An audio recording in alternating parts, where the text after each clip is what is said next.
Hello viewers, welcome back to my channel again story time. आज फिर मैं आपके समक्ष एक छोटी सी कहानी लेकर हाजिर हूँ। गर्मियों के दिन थे।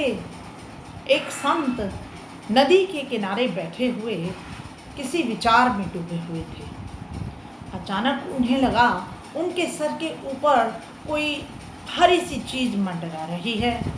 संत ने ऊपर की ओर नजर करके देखा। एक बड़ी भारी चील अपने पूरे डैने फैलाए पूरे आकाश में चक्कर लगा रही थी। चील नीचे की ओर ही आ रही थी।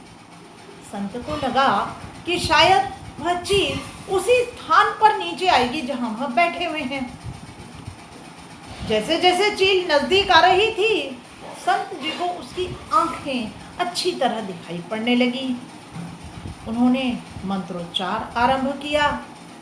चील जैसे ही नीचे की ओर आई, उसकी गति और तेज हो गई और तेजी से उसने आकर नदी में छपाक से एक मछली को पकड़ा और ऊपर उठ गई। मछली को उसने अपने दोनों पंजों में दबोच लिया। मछली के प्राण पखेरु हो गए। संत जी यह सब आराम से देख रहे थे, क्योंकि यह सब उनके बहुत ही नजदीक घटित हो रहा था।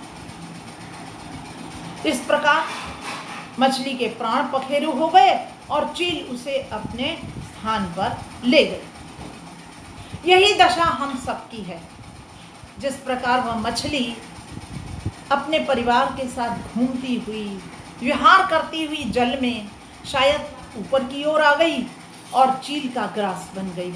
यदि यही मछली नीचे की ओर रहती, पानी में गहराई में रहती, तो शायद चील का ग्रास न बन पाती।